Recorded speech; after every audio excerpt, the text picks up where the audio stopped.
When shall we free meet again? In thunder, lightning, or in rain? When the hurly-burly's done, when the battle's lost and won. That will be ere the set of sun. Where the place? Upon the heath.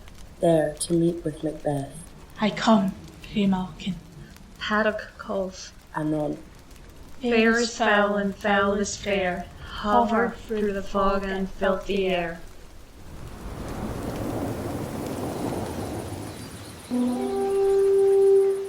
What bloody man is that? He can report, as seemeth by his plight, of the revolt to the new estate. This is the sergeant who, like a good and hardy soldier, fought against my captivity. Hail, brave friend, say to the king the knowledge of the broil as thou didst leave it.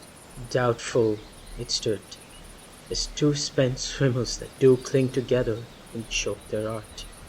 The merciless MacDonald, worthy to be a rebel, for that multiplying villainies of nature do swarm upon him. From the western isles of currents in the gallowglasses is supplied, and fortune on his damned quarrel smiling, showed like a rebel's war, but all's too weak for brave Macbeth. Well, he deserves that name, disdaining fortune with his brandished steel, which smoked with bloody execution. Like valor's minion, carved out his passage till he faced the slave, which ne'er shook hands, nor bade farewell to him, till he unseamed him from the nape to the chops, and fixed his head upon our battlements. Oh, valiant cousin, worthy gentleman! And whence the sun gains his reflection, shipwrecking storms and direful thunders break. So from that spring whence comfort seemed to come, discomfort swells. Mark, King of Scotland, mark, no sooner justice had with valour armed, compelled these skipping kerns to their heels, with the Norwegian lord surveying vantage, with furbished arms and new supplies of men, began no fresh assault. Dismayed not this our captains, Macbeth and Banquo? Yes, as sparrows, eagles, or hare the lion. If I say sooth, I must report they were as cannons overcharged with double cracks, so they doubly redoubled strokes upon the foe. Except they meant to bathe in the reeking wounds, or memorize another Golgotha. I cannot tell, but I am faint, my lord. My gashes cry for help. So well thy words be comely as thy wounds. They smack of honour both. Go, get him, surgeons. Who comes here? 'Tis the worthy Thane of Ross. What a haste looks through his eyes. So should he look that seems to speak things strange. God save the king. Whence camest thou, worthy Thane? From Fife, great king, where the Norwegian banners flout the sky and fan our people cold. Norway himself, in terrible numbers, assisted by that most disloyal traitor, Thane of Cawdor, began a dismal conflict, till that Bellona's bridegroom, lapped in proof, confronted him with self-comparisons, point against point, rebellious, arm against arm, curbing his lavish spirit, and to conclude, the victory fell upon us. Great happiness! For now, Sweno, the Norway's king, craves composition, nor would we deign him burial of his men, till he disbursed at St. Comb's Inch $10,000 for our general use. No more that Thane of Cawdor shall deceive our bosom interest. Go, pronounce his present death, and with his former title, greet Macbeth. I'll see it done. What he hath lost, noble Macbeth hath won.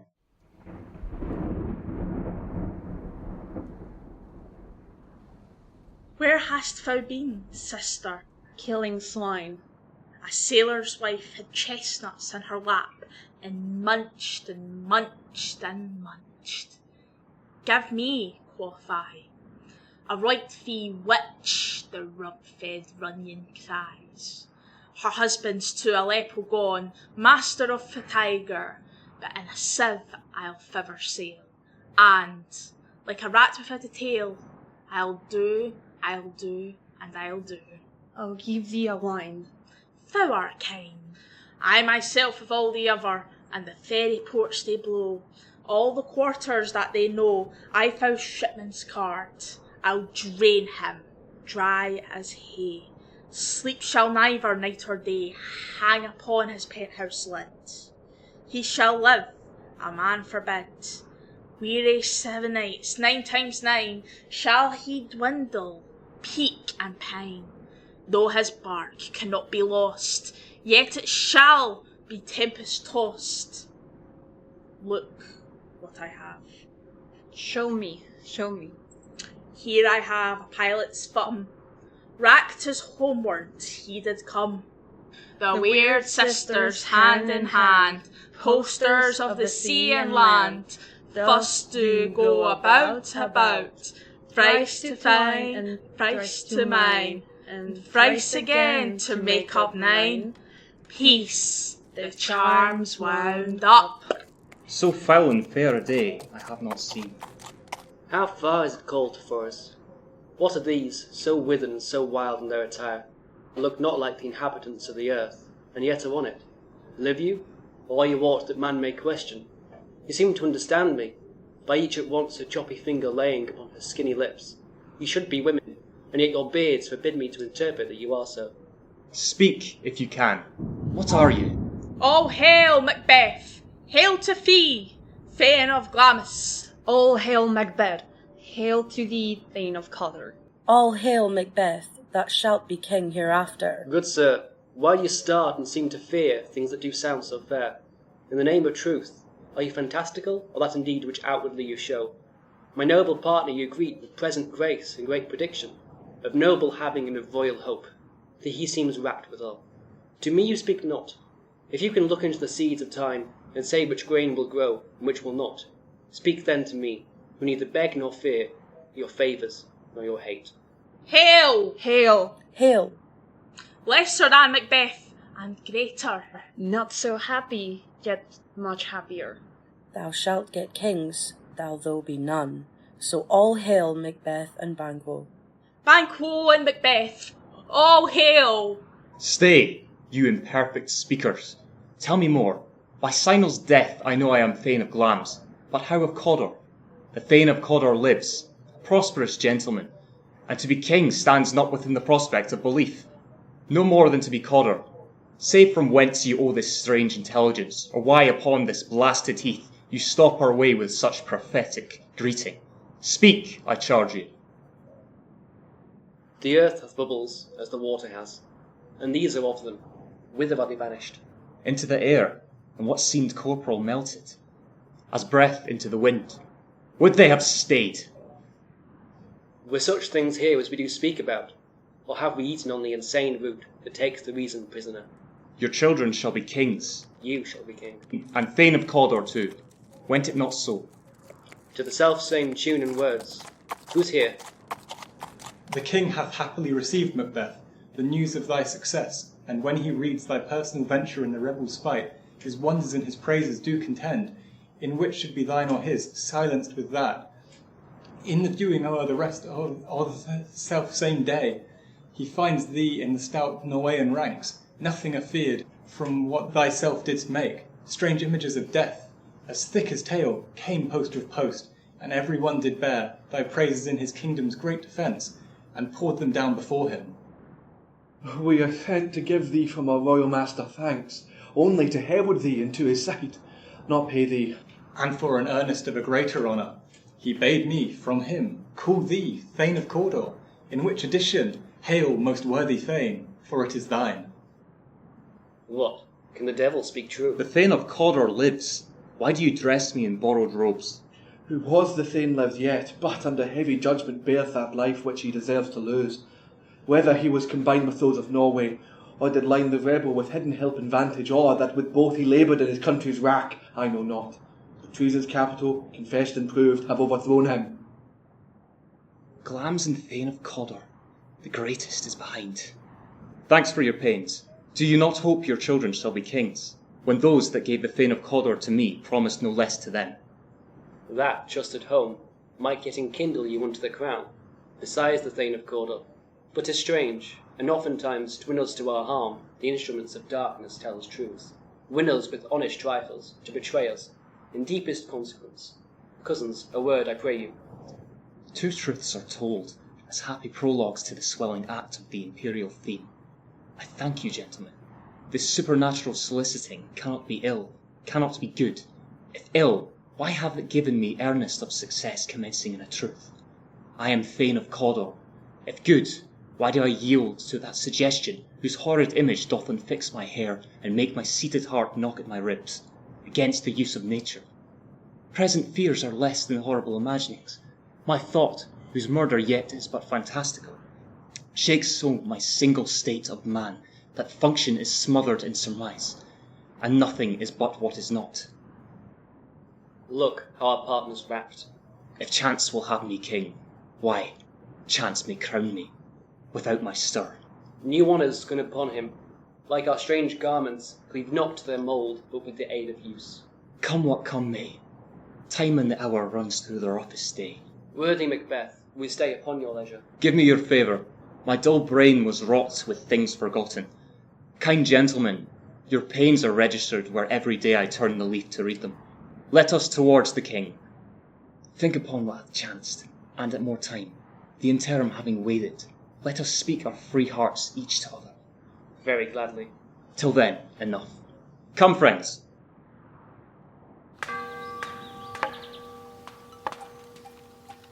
His execution done on Cawdor, are not those in commission yet returned? My liege, they are not yet come back. But I have spoke with one who that saw him die, who did report that very frankly he confessed his treasons, implored your highness's pardon, and set forth a deep repentance. Nothing in his life became him like the leaving of it. He died as one that had been studying his death to throw away the dearest thing he owed, as 'twere a careless trifle. There's no art to find the mind's construction in the face. He was a gentleman on whom I built an absolute trust. O worthiest cousin, the sin of my ingratitude even now is heavy on me. Thou art so far before that swiftest wing of recompense is slow to overtake thee. Would thou hadst less deserved, that the proportion both of thanks and payment might have been mine. Only I have left to say, more is thy due than more than all can pay. The service and the loyalty I owe in doing it pays itself. Your highness' part is to receive our duties, and our duties are to your throne, and state children and servants, which do but what they should by doing everything safe toward your love and honour. Welcome hither. I have begun to plant thee, and will labour to make thee full of growing. Noble Banquo, thou hast no less deserved, nor must be known no less to have done so. Let me enfold thee, and hold thee to my heart. There, if I grow, the harvest is your own. My plenteous joys, wanton in fullness, seek to hide themselves in drops of sorrow. Sons, kinsmen, thanes, and you whose places are the nearest, know we will establish our estate upon our eldest, Malcolm, whom we name hereafter the Prince of Cumberland, which honour must not unaccompanied invest him only, but signs of nobleness, like stars, shall shine on all deservers, from hence to Inverness, and bind us further to you. The rest is labour which is not used for you. I'll be myself the harbinger, and make joyful the hearing of my wife with your approach. So humbly take my leave. My worthy Cawdor. The Prince of Cumberland, that is a step on which I must fall down, or else o'erleap, for in my way it lies. Stars, hide your fires. Let not light see my black and deep desires.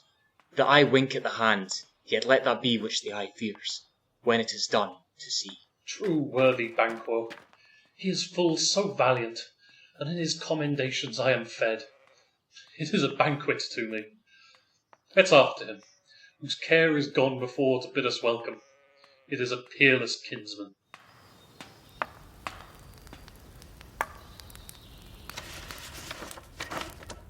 They met me in the day of success, and I have learned by the perfect support they have more in them than mortal knowledge. When I burned in desire to question them further, they made themselves air, into which they vanished. Whilst I stood wrapped in the wonder of it, came messages from the king, who all hailed me Thane of Cawdor, by which title before these weird sisters saluted me and referred me to the coming on with time, with Hail King that shall be. This have I thought good to deliver thee, my dearest partner of greatness, that thou mightest not lose the dews of rejoicing by being ignorant of what greatness is promised thee. Lay it to thy heart, and farewell. Glamis thou art, and coward, and shall be what thou art promised. Yet do I fear thy nature. It is too full of thy milk of human kindness to catch the nearest wave. Thou wouldst be great, art not without ambition, but without the illness should attend it. What thou wouldst highly, that wouldst thou holily, wouldst not play false, and yet wouldst wrongly win. Thou'st have, great Glamis, that which cries, thus thou must do, if thou have it. And that which rather thou dost fear to do, than wishest should be undone. Heed thee hither, that I may pour my spirits in thine ear, and chastise with the valour of my tongue all that impedes thee from the golden round, which fate and metaphysical aid doth seem to be crowned withal.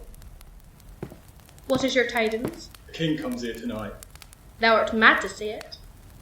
Is not thy master with him, who were to so would have informed for preparation? So please you, it is true, our Thane is coming. One of my fellows had the speed of him, who, almost dead for breath, had scarcely more than could make up his message. Give him tendon, he brings great news. The raven himself is hoarse. That croaks the fatal entrance of Duncan under my battlements. Come, you spirits that tend on mortal thoughts, unsex me here, and fill me from the crown to the toe, top full of direst cruelty. Make thick my blood, stop up the axis and passage to remorse, that no compunctious visitants of nature shake my fell purpose, nor keep peace between the effect in it. Come to my woman's breast and take my milk for gall, you murdering ministers, wherever in your sightless substances you wait on nature's mischief. Come, thick night, and pall thee in the dunnest smoke of hell, that my keen knife not see the wound it makes, nor heaven peep through the blanket of the dark to cry, hold, hold! Great Glamis, were be coward, greater than both by all hail hereafter. Thy letters have transported me beyond this ignorant present, and I feel now the future in the instant. My dearest love, Duncan comes here tonight. And when goes hence? Tomorrow, as he purposes. Oh, never shall the sun that morrow see. Your face, my Fane, is as a book where men may read strange matters. To beguile the time, look like the time. Bear welcome in your eye, your hand, your tongue. Look like the innocent flower. But be the serpent under it. He that's coming must be provided for, and you shall put this night's great business into my dispatch, which shall to all our nights and days to come give solely sovereign sway and masterdom. We will speak further. Only look up clear, to alter favour ever's to fear, leave all the rest to me. This castle hath a pleasant seat. The air nimbly and sweetly recommends itself unto our gentle senses. This guest of summer, the temple-haunting Mart does prove, by his loved mansionry, that the heaven's breath smells womanly here. No jutty, frieze, buttress, nor coign of vantage, but this bird hath made his pendant bed and procreant cradle. Where they most breed and haunt, I have observed, the air is delicate. See, our honoured hostess. The love that follows us sometime is our trouble, which still we thank as love. Herein I teach you how you should bid God Ildus for your pains, and thank us for your trouble. All our service in every point twice done and then done double, we're poor in single business to contend against those honours deep and broad wherewith your majesty loads our house. For those of old and the late dignities heaped up to them, we rest your hermits. Where's the Thane of Cawdor? We coursed him at the heels and had a purpose to be his purveyor. But he rides well, and his great love, sharp as a spur, hath helped him to his home before us. Fair and noble hostess, we are your guests tonight. Your servants ever have theirs themselves, and what is theirs in compt to make their audit at your highness's pleasure, still to return your own. Give me your hand. Conduct me to mine host. We love him highly, and shall continue our graces towards him. By your leave, hostess. If it were done when 'tis done, then 'twere well it were done quickly. If the assassination could trammel up the consequence and catch with his surcease success, that but this blow might be the be-all and end-all there. But here, upon this bank in shoal of time, we jump the life to come. But in these cases we still have judgment here, that we but teach bloody instructions, which, being taught, return to plague the inventor. This even-handed justice commends the ingredients of our poisoned chalice to your own lips. He's here in double trust. First, as I am his kinsman and his subject, strong both against the deed. Then, as his host, who should against his murderer shut the door? Not bear the knife myself. Besides, this Duncan hath borne his faculties so meek, hath been so clear in his great office, that his virtues will plead like angels, trumpet-tongued against the deep damnation of his taking off, and pity, like a newborn babe striding the blast, or heaven's cherubim, horsed up upon the sightless couriers of the air, shall blow the horrid deed in every eye, that tears shall drown the wind. I have no spur to prick the sides of my intent, but only vaulting ambition, which o'erleaps itself and falls on the other. How now? What news? He is almost supped. Why have you left the chamber? Hath he asked for me? Know you not he has? We will proceed no further in this business. He hath honoured me of late, and I have bought golden opinions from all sorts of people. Which would be worn now in the newest gloss, not cast aside so soon? Was the hope drunk when you dressed yourself? Have it slept since, and wakes it now to look so green and pale at what it did so freely? From this time such I count thy love, art thou afeard to be the same in known act and valour as thou art in desire? Wouldst thou have that which thou esteemest the ornament of life, and live a coward in thine own esteem? Let it I dare not wait upon I would, like the old cat in the adage. Prithee, peace. I dare do all that may become a man. Who dares do more is none. What beast was it then that made you break this enterprise to me? When you durst do it, then you were a man, and to be more than what you were, you would be so much more the man. Nor time nor place did then adhere, and yet you would make both. They have made themselves, and that their great fitness now does unmake you. I have given suck, and know how tender 'tis to love the babe that milks me.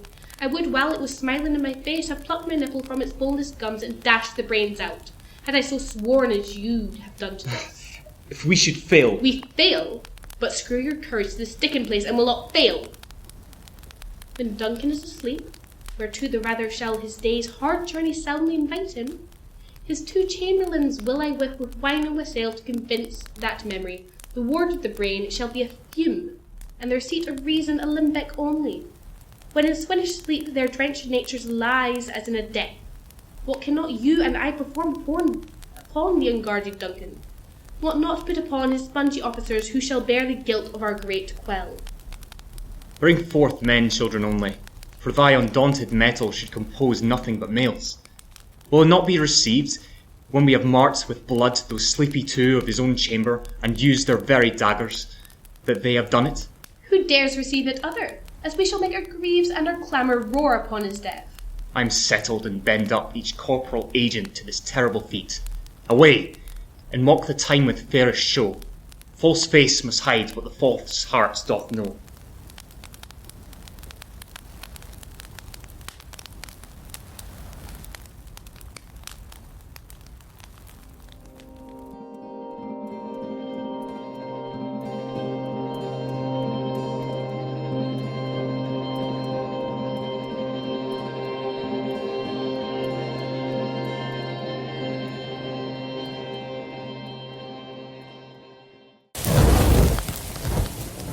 How goes the night, boy? The moon is down. I have not heard the clock. And she goes down at 12. I take 'tis later, sir. Hold, take my sword. There's husbandry in heaven. The candles are all out. Take thee that too. A heavy summons lies like lead upon me, and yet I would not sleep. Merciful powers, restrain in me the cursed thoughts that nature give way to in repose. Give him my sword. Who's there? A friend. What? Sir, not yet at rest? The king's abed. He hath been an unusual pleasure, and sent forth great largesse to your officers. This diamond he greets your wife withal, by the name of the most kind hostess, and shut up in measureless content. Being unprepared, our will became the servant to defect, which else should free have wrought. All's well. I dreamt last night of the 3 weird sisters. Gee, they have showed some truth. I think not of them. Yet, when we can entreat an hour to serve, we should spend it in some words upon that business, if you would grant the time. At your kindest leisure. If you shall cleave to my consent when 'tis, it shall make honour for you. So I lose none in seeking to augment it, but still keep my bosom in franchise and allegiance clear. I shall be counselled. Good repose the while. Thanks, sir. Delight to you. Go bid thy mistress, when my drink is ready, she strike upon the bell. Get thee to bed. Is this a dagger which I see before me? The handle toward my hand? Come, let me clutch thee. I have thee not, and yet I see thee still. Art thou not, fatal vision, sensible to feeling as to sight? Or art thou but a dagger of the mind, a false creation proceeding from the heat-oppressed brain? I see thee yet, in form as palpable at this which now I draw. How marshalled me the way that I was going? Such an instrument I was to use. Mine eyes are made the fools o'er the other senses, or else worth all the rest. I see thee still, and on my blade and dudgeon camps of blood, which was not so before. There's no such thing. It is the bloody business which informs thus to mine eyes. Now o'er the one-half world nature seems dead, and wicked dreams abuse the curtained sleep. Witchcraft celebrates pale Hecate's offerings in withered murder. Alarmed by his sentinel, the wolf, whose howls his watch, thus with his stealthy pace, with Tarquin's ravishing strides toward his design, moves like a ghost. Thou sure and firm-set earth, hear not my steps, which way they walk, for fear thy very stones prate of my whereabouts and take the present horror from the time, which now suits with it. Whiles I threat, he lives. Words to the heat, of deeds to cold breath gives. I go, and it is done. The bell invites me. Hear it not, Duncan, for it is a knell that summons thee to heaven or to hell.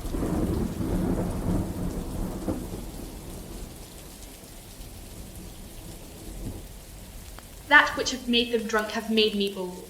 What have quenched them have given me fire. Hark, peace! It was the owl that shrieked, the fatal bellman which gives them sternest good night.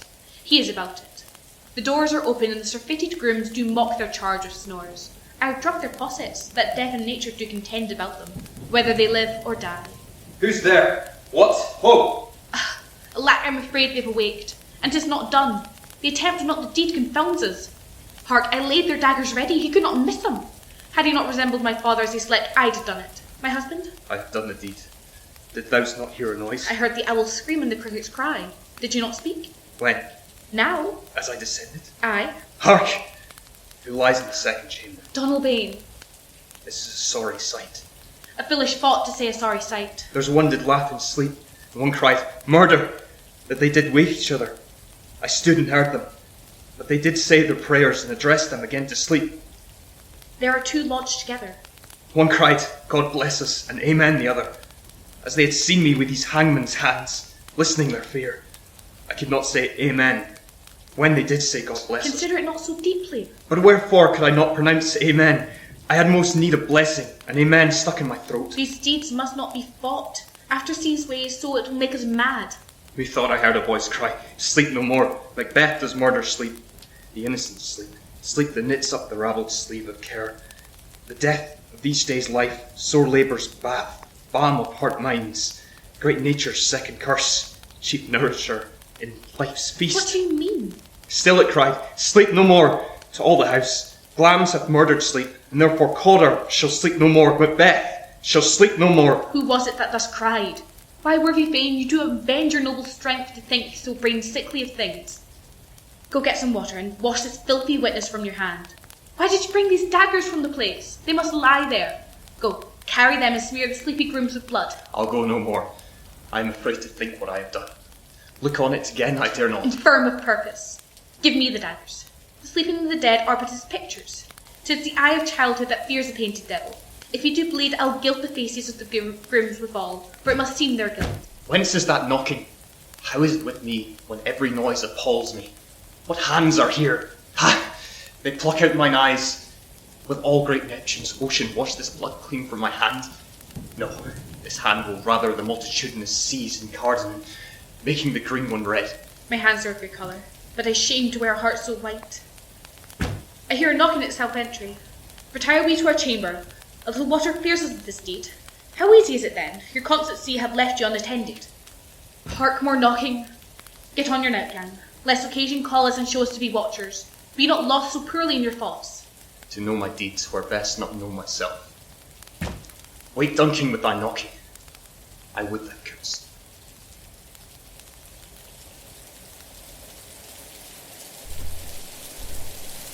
Here's a knocker indeed.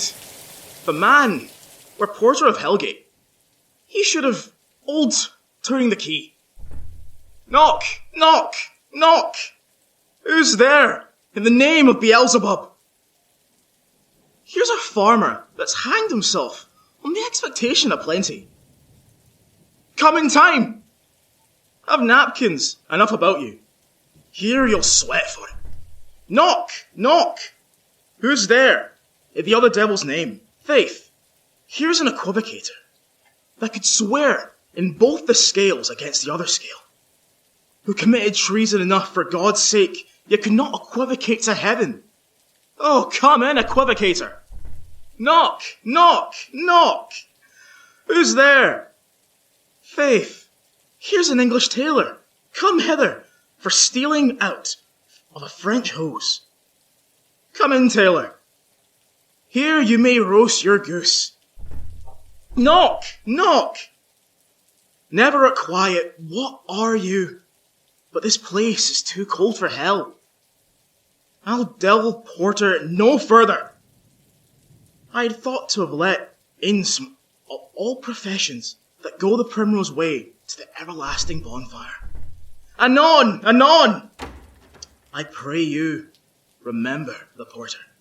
Was it so late, friend, ere you went to bed, that you do lie so late? Faith, sir, we were carousing till the second cock and drink, sir, is a great provoker of three things. What three things does drink especially provoke? Marry, sir, nose painting, sleep and urine. Lechery, sir, it provokes and unprovokes. It provokes the desire, but it takes away the performance. Therefore, much drink may be said to be an equivocator with lechery. It makes him, and it mars him. It sets him on, and it takes him off. It persuades him and disheartens him. It makes him stand to and not stand to. In conclusion, equivocates him in a sleep, and, giving him the lie, leaves him. I believe drink gave thee the lie last night. That it did, sir, in the very throat of me. But I requited him for his lie, and, I think, being too strong for him, thought he took me up on my legs sometime. Yet, I made a shift to cast him. Is thy master stirring? Our knocking has awakened him. Here he comes. Good morrow, noble sir. Good morrow, both. Is the king stirring, worthy thane? Not yet. He did command me to call timely on him. I have almost slipped the hour. I'll bring you to him. I know this is a joyful trouble to you, but yet 'tis one. The labour we delight in physics pain. This is the door. I'll make so bold to call, for 'tis my limited service. Goes the king hence today? He does. He did appoint so. The night has been unruly. Where we lay, our chimneys were blown down, and, as they say, lamentings heard in the air, strange screams of death and prophesying, with accents terrible, of dire combustion and confused events, new hatched to the woeful time. The obscure bird clamoured the livelong night. Some say the earth was fervorous, and did shake. It was a rough night. My young remembrance cannot parallel a fellow to it. Oh, horror, horror, horror! Tongue nor heart cannot conceive nor name thee! What's the matter? Confusion now hath made his masterpiece most sacrilegious. Murder hath broke ope the Lord's anointed temple, and stole thence the life of the building. What is it you say? The life? Mean you his majesty? Approach this chamber and destroy your sight with a new gorgon. Do not bid me speak. See and then speak yourselves. Awake, awake, ring the alarm bell. Murder and treason, Banquo and Donalbain. Malcolm, awake! Shake off this downy sleep, death's counterfeit, and look on death itself. Up and see that great doom's image, Malcolm, Banquo, as from your graves rise up and walk like sprites to countenance his horror. Ring the bell. What's the business that such a hideous trumpet calls to parley the sleepers of the house? Speak, speak! O gentle lady, 'tis not for you to hear what I can speak. The repetition in a woman's ear would murder as it fell. Oh, Banquo, Banquo! Our royal master's murdered. Oh, alas! What, in our house? Too cruel, anywhere. Dear Duff, I prithee, contradict thyself, and say it is not so. Had I but died an hour before this chance, I had lived a blessed time. For from this instant there's nothing serious in mortality. All is but toys. Renown and grace is dead. The wine of life is drawn, and the mere lees is left this vault to braggle. What is amiss? You are and do not know it. The spring, the head, the fountain of your blood is stopped. The very source of it is stopped. Your royal father's murdered. Oh. By whom? Those of his chamber, as it seems, had done it. Their hands and faces were all badged with blood. So were their daggers, which, unwiped, we found upon their pillows. They stared and were distracted. No man's life was to be trusted with them. Oh yes, I do repent me of my fury that I did kill them. Wherefore did you so? Who can be wise, amazed, temperate, and furious, loyal and neutral in a moment? No man. The expedition of my violent love outrun the pauser, reason. Here lay Duncan, his silver skin laced with his golden blood, and his gashed stabs looked like a breach in nature for ruin's wasteful entrance. There, the murderers, steeped in the colours of their trade, their daggers unmannerly breached with gore. Who could refrain that had a heart to love, and in that heart courage to make love known? Help me hence. Look to the lady. Why do we hold our tongues, that most may claim this argument for ours? What should be spoken here? Where our fate hidden in alcohol? May Russians seize us? Let's away, our tears are not yet brewed. Nor our strong sorrow upon the foot of motion. Look to the lady, and when we have our naked frailties hid, that suffering exposure, let us meet, and question this most bloody piece of work, to know it further. Fears and scruples shake us, in the great hand of God I stand, and thence, against the undivulged pretence I fight, of treasonous malice. And so do I. So all. Let's briefly put on manly readiness and meet in that hall together. Well contented. What will you do? Let's not consort with them. To show an unfelt sorrow is an office which the false man does easily. I'll to England. To Ireland I. Our separated fortune shall keep us both the safer. Where we are, there's daggers in men's smiles. The near in blood, the nearer bloody. This murderous shafts that shot hath not yet lighted, and our safest way is to avoid the aim. Therefore to horse, and let us not be dainty of leave-taking, but shift away. There's warrant in that theft which steals itself, when there's no mercy left.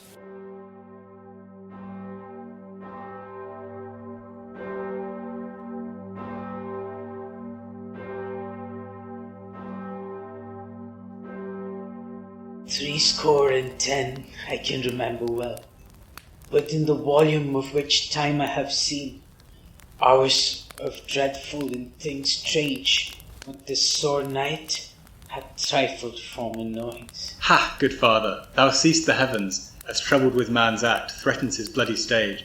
By the clock 'tis day, and yet dark night strangles the travelling lamp. Is night's predominance or the day's shame that darkness does the face of earth entomb, when living light should kiss it? 'Tis unnatural, even like the deed that is done on Tuesday last. A falcon, towering in her pride of place, was by a mousing owl hawked at and killed. And Duncan's horses, a thing most strange and certain, beauteous and swift, the minions of their race, turned wild in nature, broke their stalls, flung out, contending against obedience, as they would make war with mankind. 'Tis said they eat each other. They did so, to the amazement of mine eyes that looked upon't. Here comes good Macduff. How goes the world, sir, now? Why, see you not? Is't known who did this more than bloody deed? Those that Macbeth hath slain. Alas the day, what good could they pretend? They were suborned. Malcolm and Donalbain, the king's 2 sons, are stolen away and fled, which puts upon them suspicion of the deed. 'Gainst nature still, thriftless ambition that will raven up thine own life's means. Then 'tis most like the sovereignty will fall upon Macbeth. He is already named and gone to Scone to be invested. Where is Duncan's body? Carried to Colmakill, the sacred storehouse of his predecessors, and guardian of their bones. Will you to Scone? No, cousin, I'll to Fife. Well, I will thither. Well may you see things well done there. Adieu, lest our old robe sit easier than our new. Farewell, father. God's benison go with you, and with those that would make good of bad, and friends of foes.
Thou hast it now.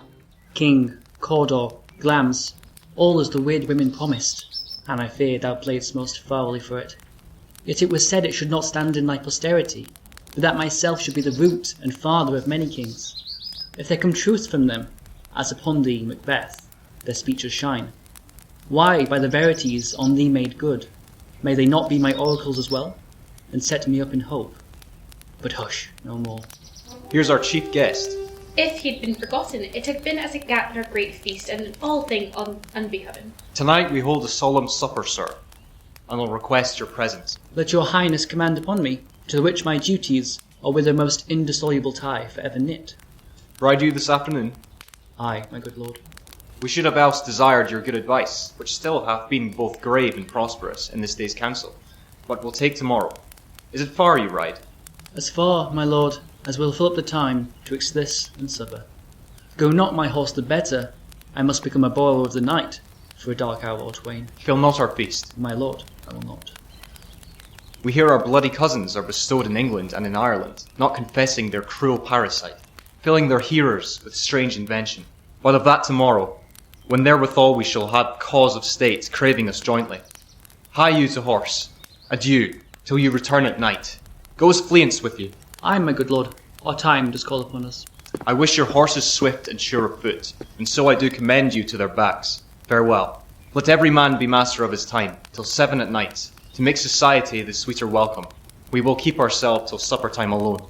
While then, God's be with you. Sirrah, a word with you. Attend those men our pleasure. They are, my lord, without the palace gate. Bring them before us. To be thus is nothing, but to be safely thus. Our fears in Banquo stick deep, and his royalty of nature reigns that which would be feared.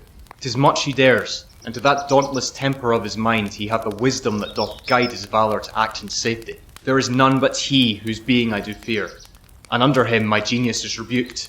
And it is said Mark Antony's was but Caesar. He chid the sisters when they first put the name of the king upon me, and bade them speak to him. Then, prophet-like, they hailed him father to a line of kings. Upon my head they placed a fruitless crown, and put a barren sceptre in my grip. Thence to be wrenched in unlineal hand, no son of mine succeeding. If it be so, for Banquo's issue have I filed my mind. For them the gracious Duncan have I murdered, put rancours in the vessel of my peace, only for them and mine eternal jewel given to the common enemy of man to make them kings, the seeds of Banquo kings. Rather than so, come fate into the list, and champion me to the utterance. Who's there? Now go to the door, and stay there till we call.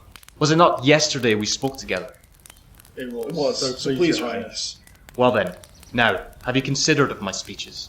Know that it was he, in the times past, which held you so under fortune, which you thought had been our innocent self. This I made good to you in our last conference, passing probation with you how you were born in hand, how crossed the instruments, who wrought with them, and all things else that might, to have a soul and to a notion crazed, say, thus did Banquo. You made it known to us. I did so, and went further, which is now our point of second meeting. Do you find your patience so predominant in your nature that you can let this go? Are you so gospel to pray for this good man and for his issue, whose heavy hand hath bowed you to the grave and beggared yours forever? We are men, my liege. Aye, in the catalogue you go for men, as hounds and greyhounds, mongrels, spaniels, curs, shows, water rugs, and demi-wolves are clept all by the name dogs. The valued file distinguishes the swift, the slow, the subtle, the housekeeper, the hunter, every one according to the gift which bounteous nature hath in him closed, whereby he does receive particular addition from the bill that writes them all alike. And so of men. Now, if you have a station in the file, not in the worst rank of manhood, say it, and I will put that business in your bosoms, whose execution takes your enemy all, grapples you to the heart and love of us, who wear our health but sickly in his life, which in death were perfect. I am one, my liege, whom the vile blows and buffets of the world hath so incensed that I am reckless what I do to spite the world. And I, another so weary with disasters, tugged with fortune, that I would set my life on any chance, to mend it, or be rid on it. Both of you know Banquo was your enemy. True, my lord. So is he mine, and in such bloody distance that every minute of his being thrusts against my nearest of life. And though I could with barefaced power sweep him from my sight and bid my will about it, yet I must not. For certain friends that are both his and mine, whose loves I may not drop, but wail is fall who I myself struck down. And thus it is that I, to your assistance, do make love, masking the business from the common eye for sundry weighty reasons. We shall, my lord, perform what you command us. Though our lives. Your spirits shine through you. Within this hour at most, I will advise you where to plant yourselves. Acquaint you with the perfect spy of the time, the moment on it, for it must be done tonight, and something from the palace always thought that I require a clearness. And with him, to leave no rubs nor botches in the work, Fleance, his son, that keeps him company, whose absence is no less material to me than is his father's, must embrace the fate of that dark hour. Resolve yourselves apart. I'll come to you anon. We are resolved, my lord. I'll call upon you straight. Abide within. It is concluded. Banquo, my soul's flight. If it find heaven, must find it out tonight.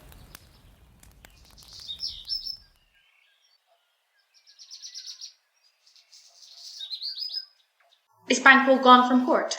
Aye, madam, but returns again tonight. Say to the king I would attend his leisure for a few words. Madam, I will. Naught's had, all spent. Where our desire is got without content, 'tis safer to be that which we destroy, by destruction dwell in doubtful joy. How now, my lord? Why'd you keep alone? Of sorriest fancies your companions making, using those thoughts which should indeed have died with them they think on. Things without all remedy should be without regard. What's done is done. We have scorched the snake, not killed it. She'll close and be herself, whilst our poor malice remains in danger of her former tooth. But let the frame of things disjoint, both the worlds suffer. Here we will eat our meal in fear and sleep in the affliction of these terrible dreams that shake us nightly. Better be with the dead, whom we, to gain our peace, have sent to peace, than on the torture of the mind to lie in restless ecstasy. Duncan is in his grave. After life's fitful fever, he sleeps well. Treason has done his worst. Nor steel, nor poison, malice domestic, foreign levy, nothing can touch him further. Come on, gentle, my lord. Sleek o'er your rugged looks. Be bright and jovial among your guests tonight. So I shall, love. And so I pray be you, let your remembrance apply to Banquo. Present him eminence, both with eye and tongue. And saith the while that we must lave our honours in these flattering streams and make our faces visors to our hearts, disguising what they are. You must leave this. Oh, full of scorpions is my mind, dear wife. Thou know'st that Banquo and his Fleance lips. But in them nature's copy not a turn. There's comfort yet, they are assailable. Then be thou jocund. Ere the bat hath flown his cloistered flight, ere the black Hecate summons, the shard-born beetle with his drowsy hums hath rung night's yawning peal. There shall be done a deed of dreadful note. What's to be done? Be innocent of the knowledge, dearest Chuck, till thou applaud the deed. Come, sealing night, scarp up the tender eye of pitiful day, and with thy bloody and invisible hand cancel and tear to pieces that great bond which keeps me pale. Light thickens, and the crow makes wing to the rooky wood. Good things of day begin to droop and drowse, whiles night's black agents to their praise do rouse. Thou marvelst at my words, behold thee still. Things bad begun make strong themselves by ill. So pray thee, go with me. But who did bid 3 join with us? Macbeth. He needs not our mistrust, since he delivers our officers and what we have to do to the direction just. Then stand with us. The west yet glimmers with some streaks of day. Now spurs the lated traveller apace to gain the timely inn, and near approaches the subject of our watch. Hark, I can hear horses. Give us a light there. Ho! Then 'tis he. The rest that are within the note of expectation already are in the court. His horse go about? Almost a mile. But he does usually, so men do, from hence to the palace gate, make it their walk. A light! 'Tis he! Stand to it! It will be rain tonight. Let it come down! Oh, treachery! Fly, good Fleance, fly! Thou mayest revenge, O slave. Who did strike out the light? Was it not the way? There's but one down, the sun is fled. We have lost best half of our affair. Well, let's away and say how much is done. You know your own degrees. Sit down. At first and last, a hearty welcome. Thanks to your majesty. Ourself will mingle with society and play the humble host. Our hostess keeps her state, but in best time we will require her welcome. Pronounce it for me, sir, to all our friends, for my heart speaks they are welcome. See, they encounter thee with their heart's thanks. Both sides are even. Here I'll sit in the midst. Be large in mirth. Anon will drink a measure of the table round. There's blood upon my face. 'Tis Banquo's then. 'Tis better thee without than he within. Is he dispatched? My lord, his throat is cut. That I did for him. Thou art the best of the cutthroats, yet he's good that did the like of Fleance. If thou didst it, thou art the non-frail. Most royal, sir. Fleance escaped. Then comes my fit again. I had else been perfect, whole as the marble, founded as the rock, as broad and general as the casing air. But now I am cabined, cribbed, confined, bound into saucy doubts and fears. My Banquo's safe. Aye, my good lord. Safe in a ditch he bides, with 20 trenched gashes on his head. The least a death to nature. Thanks for that. There the grown serpent lies. The worm that's bled hath nature that in time will venom breed. No teeth for the present. Get thee gone. Tomorrow we'll hear ourselves again. My royal lord, you do not give the cheer. The feast is sold, that is not often vouched. Well 'tis making, 'tis given with welcome. To feed were best at home, from thence the sauce to meat is ceremony. Meeting were bare without it. Sweet remembrancer. Now, good digestion wait on appetite, and health on both. May it please your highness sit. Here had we now our country's honour roofed. Were the graced person of our Banquo present, who I may rather challenge for unkindness than pity for his chance. His absence, sir, lays blame upon his promise. Pleased your highness to grace us with your royal company? The table's full. Here is a place reserved, sir. Where? Here, my good lord. What is it that moves your highness? Which of you have done this? What, my good lord? Thou canst not say I did it. Never shake thy gory locks at me. Gentlemen, rise. His highness is not well. Sit, worthy friends. My lord is often thus, and hath been from his youth. Pray you keep seat. The fit is momentary. Upon a thought he will be well again. If much you note him, you shall offend him and extend his passion. Feed and regard him not. Are you a man? Aye, and a bold one, that dare look on that which might appall the devil. Oh, proper stuff. This is the very painting of your fear. This is the air-drawn dagger which you said led you to Duncan. All these flaws and starts, impostors to true fear, would well become a woman's story to winter's fire. Off I aspire grandam, shame itself. Why do you make such faces? When all's done, you look but on a stool. Pray thee, see there, behold, look! Lo, how say you? Why, what care I, if thou canst not speak to? If charnel houses and our graves must send those that we bury back, our monuments shall be the maws of kites. What quite unmanned folly? If I stand here, I saw him. Fie, for shame! Blood hath been shed here now, I owe the olden time. Ere humane statute purged the gentle wheel. Aye, and since too, murders have been performed too terrible for the ear. The time has been that, when the brains were out, the man would die, and there an end. But now they rise again with 20 mortal murders on their crowns, push us from our stools. This is more strange than such a murder is. My worthy lord, your noble friends do lack you. I do forget. Do not muse at me, my most worthy friends. I have a strange infirmity, which is nothing to those who know me. Come, love and health to all. Then I'll sit down. Give me some wine. Fill full. I drink to the general joy of the whole table, and to our dear friend Banquo, whom we miss. Would he were here, to all and him we thirst, and all to all. Our duties and the pledge. Avaunt and quit my sight!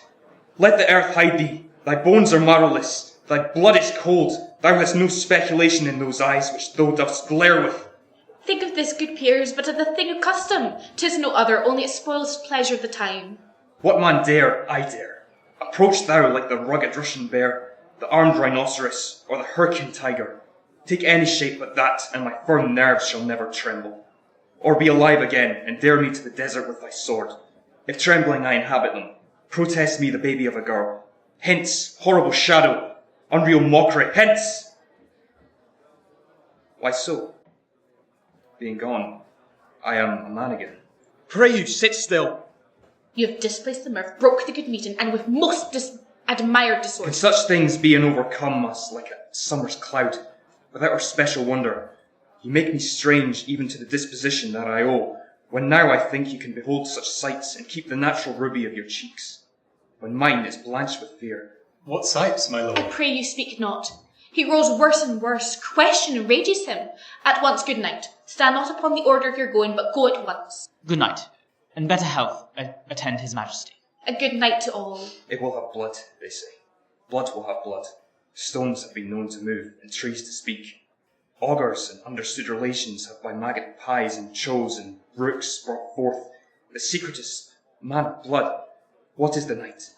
Almost at odd of morning, which is wit. How sayest thou that Macduff denies his person at her great day? Did you send to him, sir? I hear it, by the way, but I will send. There's not a one of them but in his house. I keep a servant feed. I will tomorrow, and betimes I will to the weird sisters. More shall they speak, for now I am bent to know by the worst means the worst. For mine own good, all causes shall give way. I am in blood stepped in so far that, should I wade no more, returning were as tedious as go over. Strange things I have in head that holds a hand, which must be acted ere they be scanned. You lack the season of all natures. Sleep.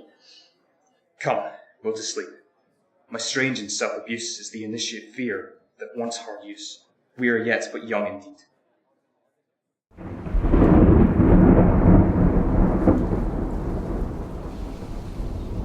Why, how now, Hecate?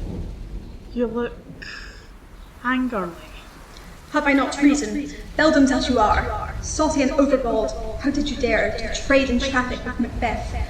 In riddles and affairs of death, and I, the mistress of your charms, the close conjurer of all harms, was never called to bear my part, or show the glory of our art, in which is worse all you have done, hath been but for a wayward son, spiteful and wrathful, who, as others do, loves for his own ends, not for you.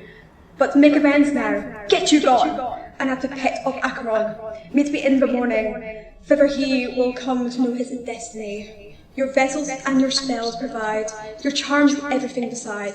I am for the air, this night I'll spend until a dismal and fatal end. Great business must be wrought ere noon, upon the corner of the moon. There hangs a vastness drop profound, I'll catch it ere it come to ground, and that, dispelled by magic sleights, shall raise such artificial sprites, as by the strength of their illusion, shall draw him onto his confusion. He shall spurn fate, scorn death, and bear his hopes of wisdom, grace, and fear. And you all know security is mortal's chiefest enemy. Hark! I am cold, my little spirit sea sits in a foggy cloud and stays for me. Come, let's make haste. She'll soon be back again.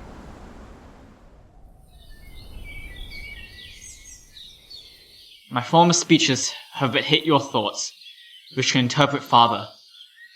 Only I say things have been strangely born. The gracious Duncan was pitied of Macbeth. Marry, he was dead. And the right valiant Banquo walked too late, whom you might see, if it please you, Fleance killed, for Fleance fled. Men must not walk too late. Who could not want the thought how monstrous it was for Malcolm and for Donalbain to kill their gracious father? Damned fact, how did it grieve Macbeth? Did he not straight, in pious rage, the two delinquents tear that were the slaves of drink and thralls of sleep? Was not that nobly done? Ay, and wisely too, for 'twould have angered any heart alive to hear the man deny it. So that I say he has borne all things well, and I do think that had he Duncan's son under his key, as, and please heaven, he shall not, they should find what 'twere to kill a father. So should Fleance. But peace. For from broad words, and cause he failed, his presence at the tyrant's feast, I hear Macduff lives in disgrace. Sir, can you tell where he bestows himself? The son of Duncan, from whom this tyrant holds the due of birth, lives in English court, and is received of the most pious Edward, with such grace that the malevolence of fortune nothing takes from his high respect. Thither Macduff is gone to pray to the holy king upon his aid, to wake Northumberland and warlike Seward, that by the help of these, with him above to ratify the work, we may again give to our tables meat, sleep to our nights. Free from our feasts and banquets, bloody knives, do faithful homage and receive free honours, all of which we pine for now. And this report hath so exasperated the king that he prepares for some attempt of war. Sent he to Macduff? He did, and with an absolute "Sir, not I!" The cloudy messenger turns me his back and hums as who should say, "You'll rue the time that clogs me with this answer." And that well might advise him to a caution to hold what distance his wisdom can provide. Some holy angel fly to the court of England and unfold his message ere he come, that a swift blessing may soon return to this our suffering country under a hand accursed. I'll send my prayers with him.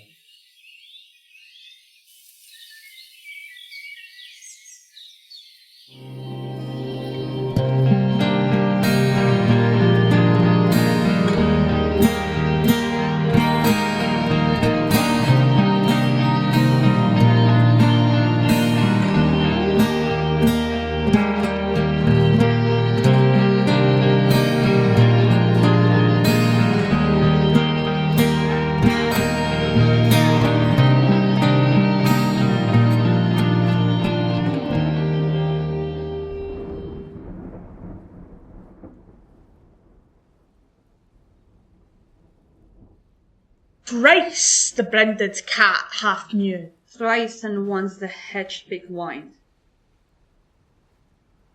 Round about the cauldron go, in the poisoned entrails flow, Toad, the undercold stone, days and nights is 31, sweltered penum, sleeping got, boil thou first in the charmed pot. Double, double, toil and trouble, fire burn and cauldron bubble. Fillet of a fenny snake in the cauldron boil and bake. Eye of a newt and toe of frog, wool of bat and tongue of dog. Adder's fork and blindworm's sting, lizard's leg and howlet's wing. For a charm of powerful trouble, like a hell-rod boiled and bubble. Double, double, toil and trouble, fire burn and cauldron bubble. Cool it with a baboon's blood, then the charms is firm and good. Oh, well done, I commend your pains, and everyone shall share the gains. And now about the cauldron sing, like elves and fairies in a ring, enchanting all that you put in. By the pricking of my thumbs, something wicked this way comes. Open, locks, whoever knocks. How now, you secret black midnight hags? What is it you do? A deed without a name. I conjure you by that which you profess, however you come to know it. Answer me. Though you untie the winds and let them fight against the churches, though the yeasty waves confound and swallow navigation up, though bladed corn be lodged and trees blown down, though castles topple on their warders' heads, though palaces and pyramids do slope their heads to their foundations, though the treasure of nature's germans tumble altogether, even till destruction sicken, answer me to what I ask you. Speak. Demand. Say if thou hadst rather hear it from our mouths or from our masters. Call him. Let me see him. Poor Ensow's blood that hath eaten her 9 farrow, grease that's sweating from murderers give it throw into the flame. Come high or low, thyself in office deftly show. Tell me, thou unknown power. He knows thy thought. Hear his speech, but say thou not. Macbeth, Macbeth, Macbeth. Beware Macduff, beware the vein of fight. Dismiss me enough. Whatever thou art, with thy good caution, thanks. Thou hast harped my fear aright. But one word more. He will not be commanded. Here's another, more potent than the first. Macbeth! Macbeth! Macbeth! Had I 3 ears, I'd hear thee. Be bloody, bold, and resolute. Laugh to scorn the power of man. For none of women born shall harm Macbeth. Then live, Macduff. What need I fear of thee? But yet I'll make assurance double sure, and take a bond of fate. Thou shalt not live, that I may tell pale-hearted fear it lies, and sleep in spite of thunder. What is this that rises like the issue of a king and wears upon his baby brow the round and top of sovereignty? Listen, but speak not to it. Be lion metal proud, take no care who chafes who frets, for where conspires arm, Macbeth shall never vanquished be, until great Burnham wood and high, Duncan hill shall come against thee. That will never be. Who can impress the forest? Bid the tree unfix his earthbound root? Sweet bottoments, good. Rebellious dead, rise never till the wood of Burnham rise, and our high place Macbeth shall live the lees of nature, pay his breath to time and mortal custom. Yet my heart throbs to know one thing. Tell me, if your art can tell so much, shall Banquo's issue ever reign in this kingdom? Seek to know more. I will be satisfied. Deny me this, and an eternal curse fall on you. Let me know! Why sinks that cauldron? What noise is this? Show his his eyes and grieve his heart. Come like shadows, so depart. Thou art too like the spirit of Banquo. Down!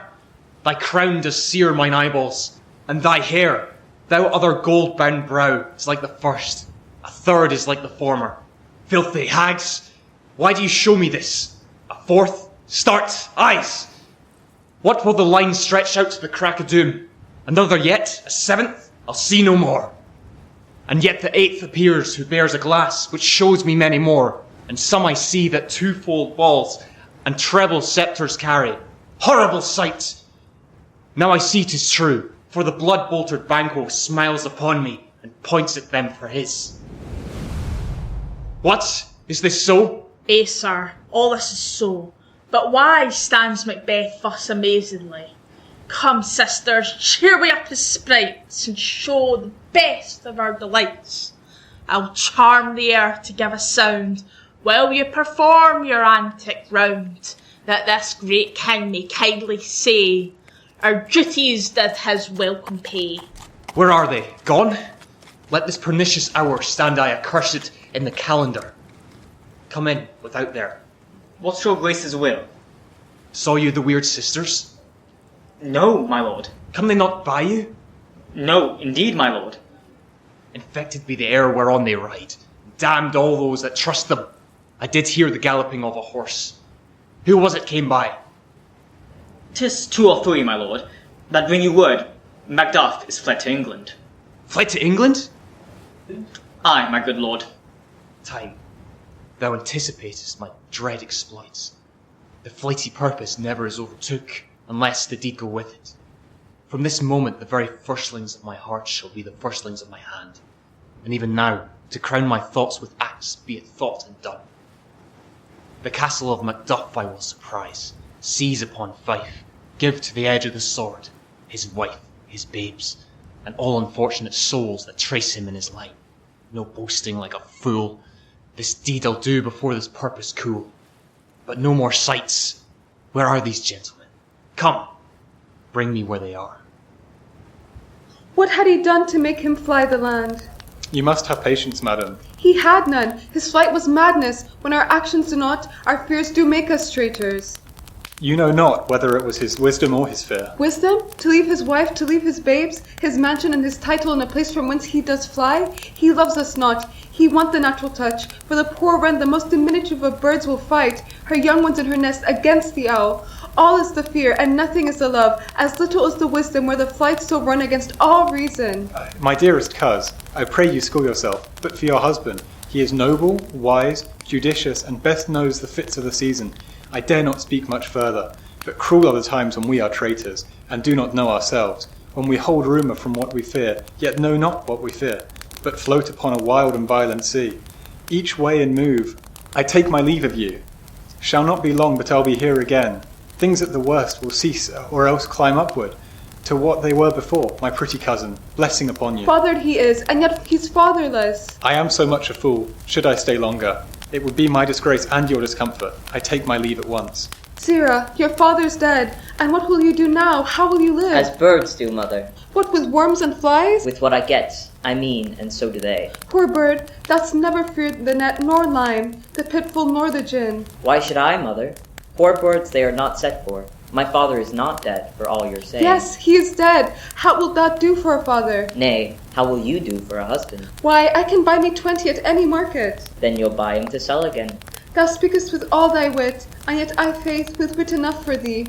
Was my father a traitor, mother? Aye, that he was. What is a traitor? Why, one that swears and lies. And be all that traitors do so? Everyone that does so is a traitor and must be hanged. And must they all be hanged that swear and lie? Every one. Who must hang them? Why, the honest men. Then the liars and swearers are fools, for there are liars and swearers enough to beat the honest men and hang up them.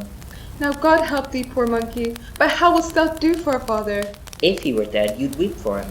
If you would not, it were a good sign that I should quickly have a new father. Poor prattler, how'st thou talk? Bless you, fair dame. I'm not to you known, though in your state of honour I am perfect. I doubt some danger does approach you nearly. If you would take a homely man's advice, be not found here, hence with your little ones.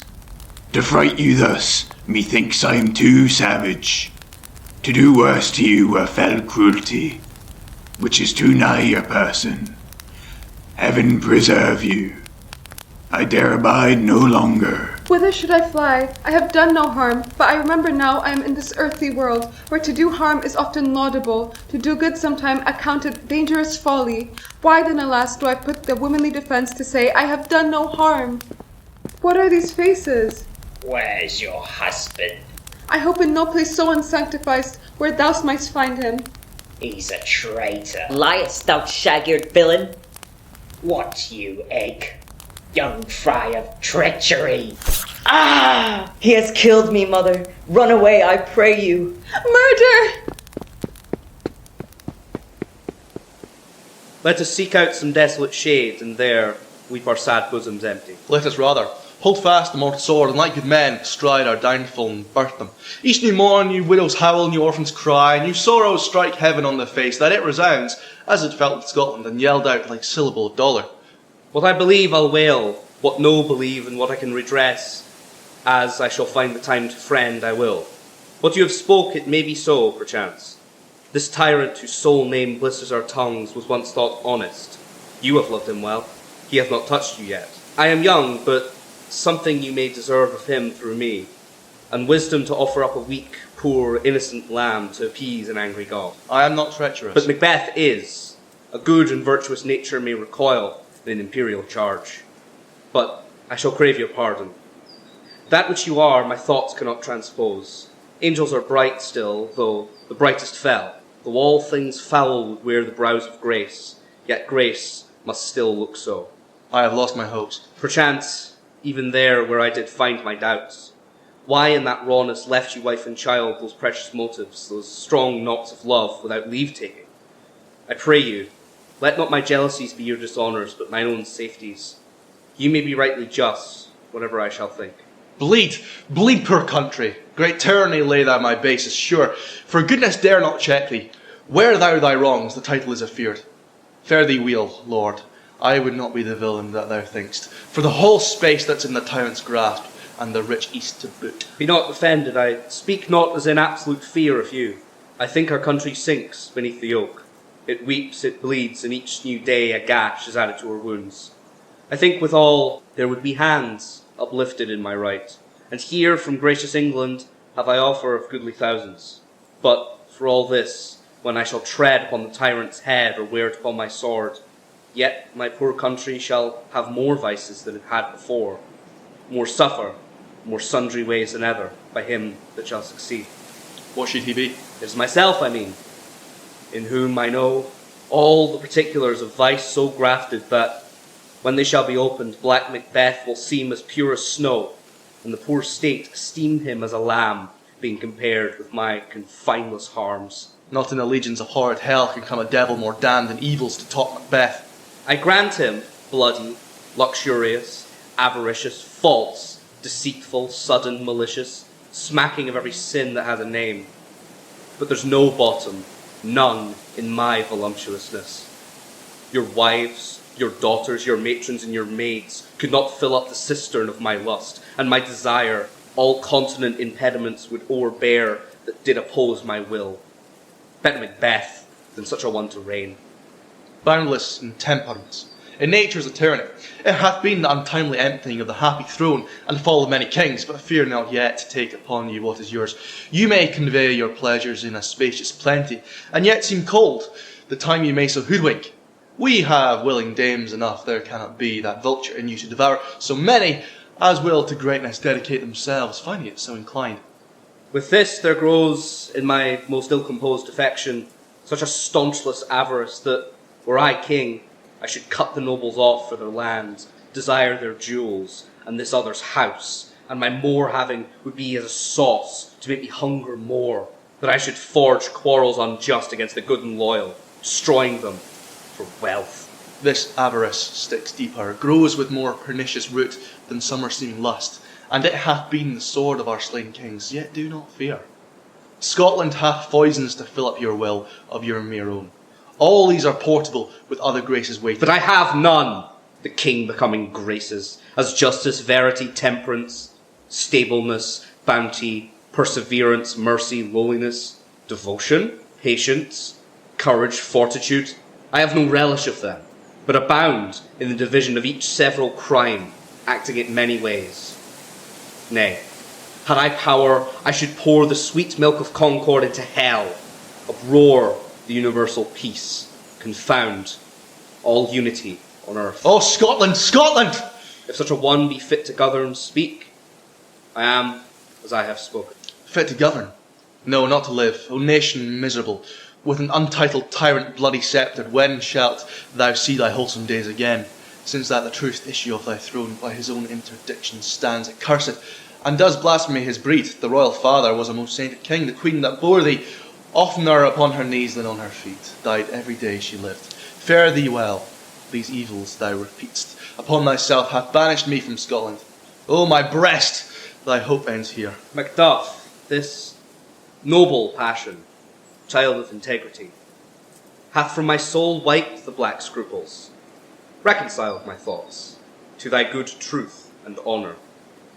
Devilish Macbeth by many of these trains hath sought to win me into his power, and modest wisdom plucks me from o'er-credulous haste. But God above deal between thee and me. For even now I put myself to thy direction, and unspeak mine own detraction. Here, abjure the taints and blames I laid upon myself for strangers to my nature. I am, yet, unknown to women, never was forsworn, scarcely have coveted what was mine own, at no time broke my faith, would not betray the devil to his fellow, and delight no less in truth than life. My first false speaking was this upon myself. What I am truly is thine, and my poor country's to command, whither, indeed, before thy here approach old seaward, with 10,000 warlike men already at a point was setting forth. Now, we'll together, in the chance of goodness, be like our warranted quarrel. Why are you silent? Such welcome and unwelcome things at once. 'Tis hard to reconcile. Comes the king forth, I pray you? Aye, sir. There are a crew of wretched souls that stay his cure. Their milady convinces the great assay of art, but at his touch, such sanctity, hath the heaven given his hand. They presently amend. I thank you, doctor. What's the disease he means? 'Tis called the evil, a most miraculous work in this good king, which often since my here remain in England I have seen him do. How he solicits heaven himself best knows, but strangely visited people all swollen and ulcerous, pitiful to the eye, the mere despair of surgery he cures, hanging a golden stamp about their necks, put on with holy prayers, and, 'tis spoken, to the succeeding royalty he leaves the healing benediction. With this strange virtue he hath a heavenly gift of prophecy, and sundry blessings hang about his throne, and speak of him full of grace. See who comes here? My countryman, but yet I know him not. My ever-gentle cousin. Welcome hither. I know him now. Good God betimes remove the means that make us strangers. Sir, amen. Stand Scotland where it did. Alas, poor country, almost afraid to know itself, it cannot be called our mother, but our grave, where nothing but who knows nothing is once seen to smile, where sighs and groans and shrieks that rent the air are made, not marked, where violent sorrow seems a modern ecstasy, where dead man's knell is there scarce asked for who, and good men's lives expire before the flowers of their caps, dying or ere they sicken, Oh, relation too nice and yet too true. What's the news, Grief? That of our hour's age doth hiss the speaker. Each minute teems a new one. How does my wife? Why, well... And all my children? Well, too. The tyrant has not battered at their peace. No, they are well at peace when I did leave them. Be not the misery of your speech. How goes? When I came hither to transport the tidings, of which I have heavily borne, and there ran a rumour of many worthy fellows that were out, which was to my belief witness to the rather, for that I saw the tyrant's power afoot. Now is the time of our help. Your eye in Scotland would create soldiers, make our women fight, and doff their dire distresses. Be it their comfort, we are coming thither. Gracious England hath lent us good seaward and 10,000 men, an older and better soldier, none that Christendom gives out. Would I could answer this comfort with the like, but I have words that would be howled out in the desert air, where hearing should not touch them. What concern they? General cause, or is it a fee grief due to some single breast? No mind that's honest, but in it shares some woe, though the main part pertains to you alone. If it be mine, keep it not from me. Quickly, let me have it. Your ears despise my tongue forever, which shall possess them with the heaviest sound that ever yet they heard. Ah, I guess at it. Your castle is surprised, your wife and babes savagely slaughtered, to relate the manner whereon the quarry of these murdered deer to add the death of you. Merciful heaven! What, man? Ne'er pull your hat upon your brows. Give sorrow words. Grief that does not speak whispers the o'erfraught heart and bids it break. My children too. Wife, children, servants, all that could be found. And I must be from thence. My wife killed too. I have said. Be comforted. Let us make medicines of our great revenge to cure this deadly grief. He has no children. All my pretty ones. Did you say all? Oh, Hecate, all! Well, all my pretty chickens and their dam at one fell swoop. Dispute it! Like a man! I'll do so. But I must also feel it as a man. I cannot but remember such things were that most were precious to me. Did heaven look on, I would not take their part, sinful Macduff. They were all struck for thee. Not that I am, not for their own demerits, but for mine, fell slaughter on their souls. Heaven rest them now. Be this the whetstone of your sword. Let grief convert to anger. Blunt not the heart.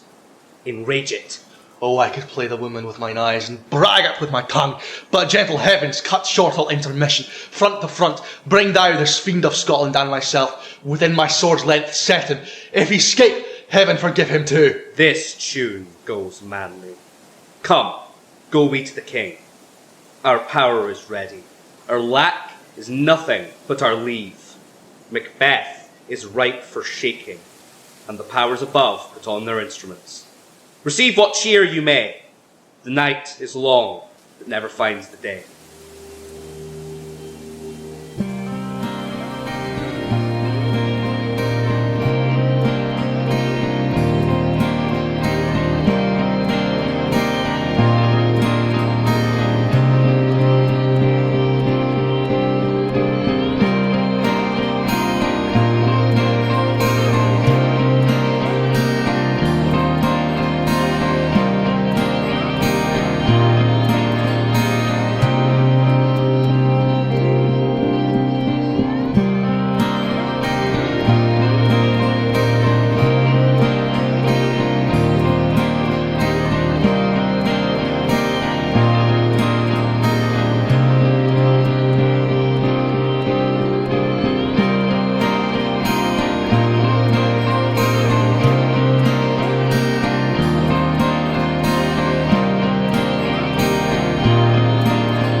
I have tonight watched with you, but can perceive no truth in your report.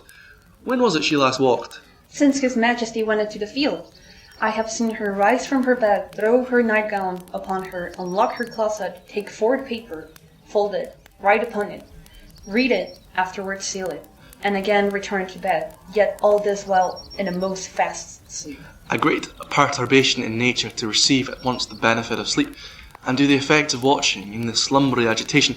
Besides her walking and other actual performances, what at any time have you heard her say? That, sir, which I will not report after her. You may to me, and 'tis most meet you should. Neither to you nor anyone having no witness to confirm my speech. Lo you, here she comes. This is her very guise, and upon my life, fast asleep. Observe her, stand close. How came she by that light? Why, it stood by her. She has light by her continually.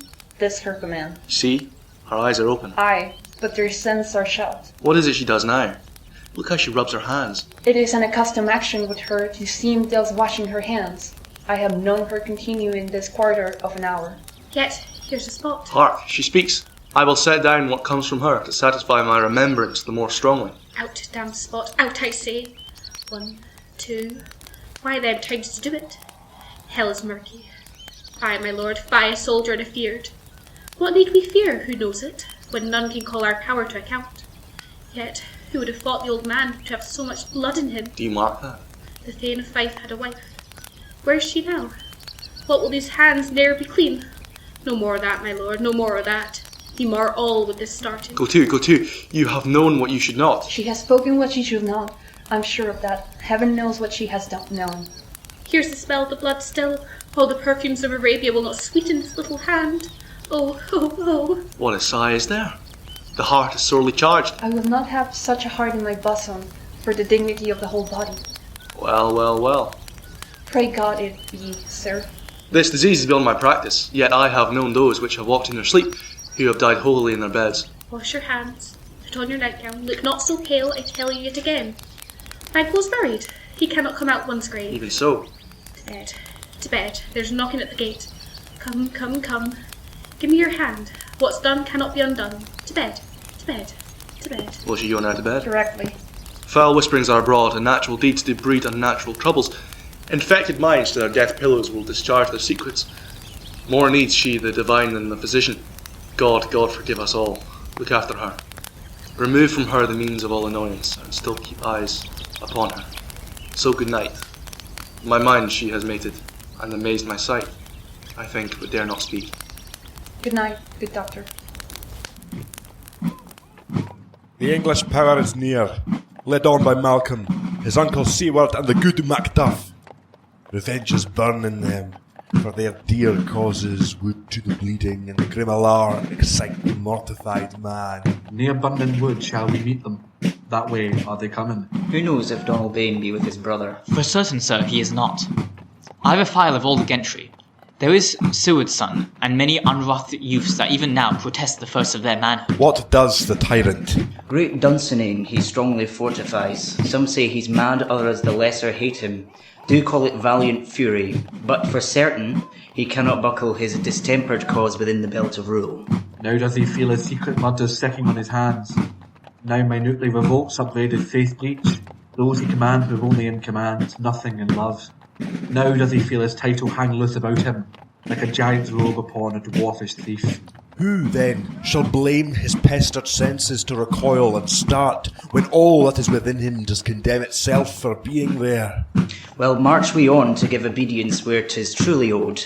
Meet we the medicine of the sickly weal, and with him pour we in our country's purge each drop of us.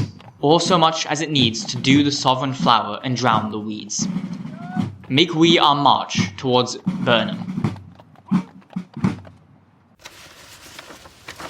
Bring me no more reports. Let them fly all. Till Burnham Wood's removed to Dunsinane, I cannot taint with fear. What's the boy, Malcolm? Was he not born of woman? The spirits that know all mortal consequences have pronounced me thus. Fear not, Macbeth. No man that's born of woman shall ever have the power over thee. Then fly, false thanes, and mingle with the English epicures. The mind I sway by and the heart I bear shall never sag with doubt nor shake with fear. The devil damn thee, black, thou cream-faced loon. Where goest thou, that goose look? There's 10,000 geese, villain? Soldiers, sir. Go prick thy face and o'erread thy fear, thou lily-livered boy. What soldiers, patch? Death of thy soul, those linen cheeks of thine are counsellors to fear. What soldiers, wayface? The English force. So please you. Take thy face hence. Seated! I am sick at heart. When I behold, Seaton, I say, this push will cheer me ever or deceit me now. I have lived long enough. My way of life is fallen into the sere, the yellow leaf, and that which should accompany old age. As honour, love, obedience, troops of friends, I must not look to have, but in their stead, curses, not loud but deep, mouth honour, breath which poor hearts would fain deny and dare not. Seaton! What's your gracious pleasure? What news more? All is confirmed, my lord, which was reported. I'll fight till from my bones my flesh be hacked. Give me my armour. 'Tis not needed yet. I'll put it on. Send out more horses. Scour the country round. Hang those that talk of fear. Give me mine armour. How does your patient, doctor? Not so sick, my lord, as she is troubled with thick-coming fancies. They keep her from arrest. Cure her of that. Canst thou not minister to a mind deceased? Pluck from the memory a rooted sorrow. Raise out the written troubles of the brain, and with some sweet oblivious antidote cleanse the stuffed bosom of that perilous stuff which weighs upon the heart. There the patient must minister to himself. Throw physic to the dogs. I'll none of it. Come, put my armour on. Give me my staff. Satan, send out. Doctor, the thanes fly from me. Come, sir, dispatch. If thou couldst, doctor, cast the water of my land, find her disease, and purge it to a sound and pristine health, I would applaud thee to the very echo that should applaud again. Pull it off, I say. What rhubarb, senna, or purgative drug would scour these English hence? Hear'st thou of them? Aye, my good lord. Your right perception makes us hear something. Bring it after me. I will not be afraid of death and bane till Burnham Forest come to Dunsinane. I from Dunsinane away and clear. Prophet again should hardly join me here. Cousins, I hope the days are near at hand. The chambers will be safe. We doubt it nothing. What wood is this before us? The wood of Burnham. Let every soldier hew him down a bough, and bear it before him. Thereby shall we shadow the numbers of our host and make discovery ere in report of us. It shall be done. We learn no other but the confident tyrants keep still in Dunsinane and will endure our setting down before it. 'Tis his main hope, for where there is advantage to be given, both more and less have given him the revolt, and none serve with him but constrained things whose hearts are absent too. Let our just censures attend the true event, and put we on industrious soldiership. The time approaches that will with due decision make us know what we shall say we have and what we owe. Thoughts speculative their unsure hopes relates, but certain issues strokes must arbitrate, towards which advance the war.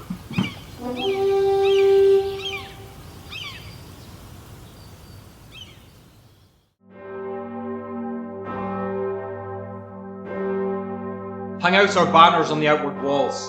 The cry is still, they come. Our castle's strength will laugh the siege to scorn. Here let them lie till famine and the ague eat them up. Were they not forced with those that should be ours? We might have met them dareful, beard to beard, and beat them backward. What is that noise? It is the cry of women, my good lord. I have almost forgot the taste of fears. The time has been my senses would have cooled to hear a night shriek, and my fellow pair would a dismal treatise rouse and stir as life were in it. I have supped full with horrors, direness, familiar to my slaughterous thoughts, cannot once start. Wherefore was that cry? The queen, my lord, is dead. She should have died hereafter. There would have been a time for such a word. Tomorrow and tomorrow and tomorrow creeps in this petty pace from day to day, to the last syllable of recorded time, and all our yesterdays have lighted fools, the way to dusty death. Out, brief candle! Life's but a walking shadow, a poor player that struts and frets his hour upon the stage, and then is heard no more. It is a tale told by an idiot, full of sound and fury, signifying nothing. Thou comest to use thy tongue, thy story quickly. Gracious, my lord, I should report that what I say I saw, but know not how to do it. Well, say, sir. As I did stand my watch upon the hill, I looked toward Burnham, and no one met, though the wood began to move. Liar and slave! Let me endure your wrath, if it not be so.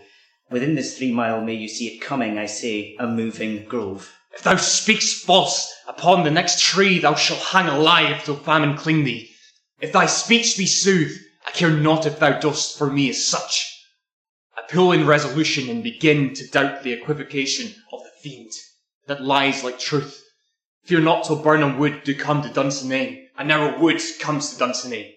Arm! Arm and out! If this which he avouches does appear, there is nor flying hence nor tarrying here. Again to be aweary of the sun, and wish the estate of the world were now undone. Ring the alarm bell! Blow wind, come rack! At least we'll die with harness on our back. Now near enough. Your leafy screens throw down and show like those you are. You, worthy uncle, shall with my cousin, your right noble son, lead our first battle. Worthy Macduff and we shall take upon what else remains to do, according to our order. Fare you well. Do we but find the tyrant's power tonight? Let us be beaten if we cannot fight. Make all our trumpets speak. Give them all breath, those clamorous harbingers of blood and death.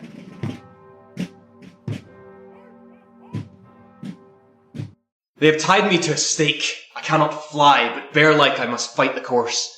What's he that was not born of woman? Such a one am I to fear, or none. What is thy name? Thou be afraid to hear it. No. Though thou call'st thyself a hotter name than any is in hell. My name's Macbeth. The devil himself could not pronounce a title more hateful to mine ear. No, nor more fearful. Thou least abhorrent tyrant, with my sword I'll prove the liar thou speakest. Thou was born of woman, but swords I smile at, weapons laugh to scorn, brandished by man that's of a woman born. That way the noise is! Tyrant, show thy face! If thou be slain with no stroke of mine, my wife and children's ghosts will haunt me still. I cannot strike at wretched cairns whose arms are hired to bear their staves, either thou, Macbeth, or else my sword with an unbattered edge I sheathe again undeeded. There thou shouldst be by this great clatter, one of greatest note seems bruited. Let me find him fortune, and more I beg not. This way, my lord. The castle's gently rendered. The tyrant's people on both sides do fight. The noble thanes do bravely in the war. The day almost itself professes yours, and little is to do.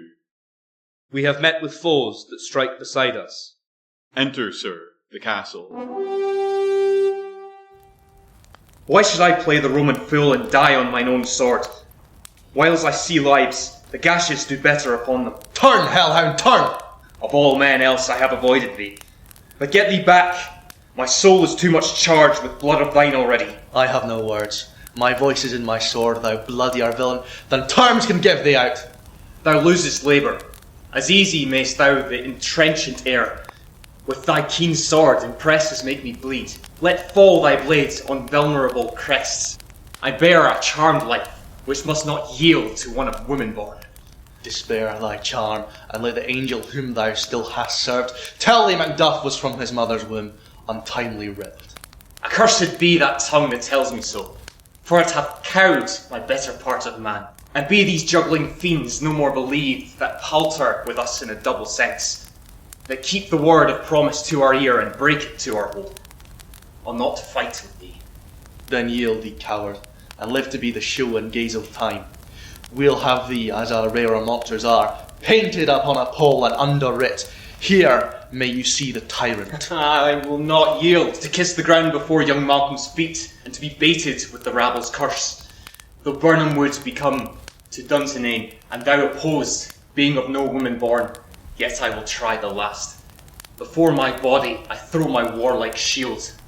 Lay on, Macduff, and damned be him that first cries, "Hold! Enough!"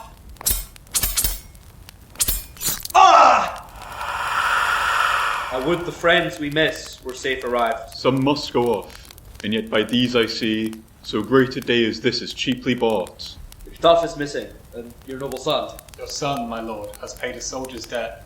He only lived but till he was a man, the which no sooner had his prowess confirmed in the unshrinking station where he fought, but like a man, he died. Then he is dead? Aye, and brought off the field. Your cause of sorrow must not be measured by his worth, for then it hath no end. Had he his hurts before? Aye, on the front. Why then God's soldier be he. Had I as many sons as I have hairs, I would not wish them to a fairer death. And so his knell is knolled. He's worth more sorrow, and that I'll spend for him. He's worth no more. They say he parted well and paid his score. And so, God be with him, here comes newer comfort. Hail, King, for so thou art. Behold where stands the usurper's cursed head. The time is free. I see thee compassed with thy kingdom's pearl, that speak my salutation in their minds, whose voice I desire aloud with mine. Hail, King of Scotland! Hail, King of Scotland! We shall not spend a large expense of time before we reckon with your several loves, and make us even with you. My thanes and kinsmen, henceforth be earls, the first that ever Scotland in such an honour named.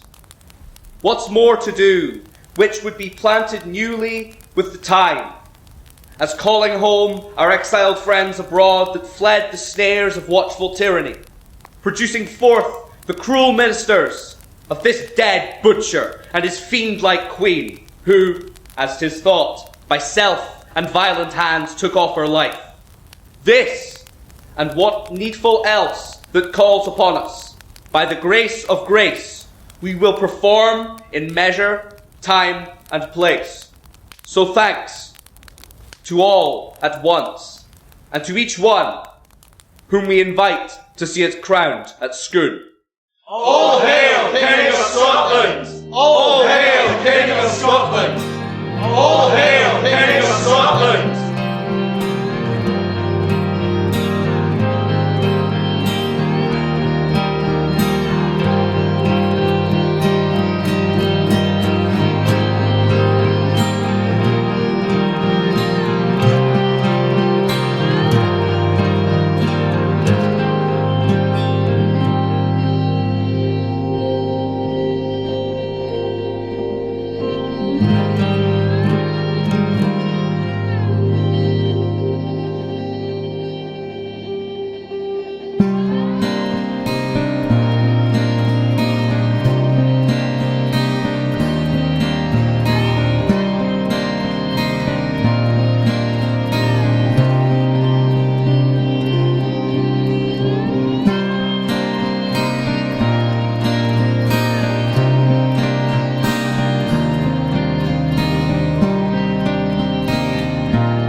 You have been listening to The Tragedy of Macbeth, produced by Annasach Audio. Macbeth was played by Connor Bertie. Lady Macbeth by Melissa Cuthbertson. Banquo, Samuel Murray. Macduff, Tom Christison. Malcolm and Fleance, Logan Hamilton. King Duncan, Tánaiste Custance. First Witch, Niamh Irvine. Second Witch, Maria Garcia. Third Witch, Ivy Gerber. Hecate, Casper Tracey. Lady Macduff, Ruby Mugisha. Macduff's son and Donalbain, Huey Ennis. Ross, Otto Burcher. Lennox, Bijhan Talajooy. Angus, Kyle Gray. Menteith, Scott Duncan. Caithness, Kerr Boyle. Seaward, Sammy Gregson. Captain and Lord, Joe Goldwyn. Porter and Murderer, Nathan Matemba.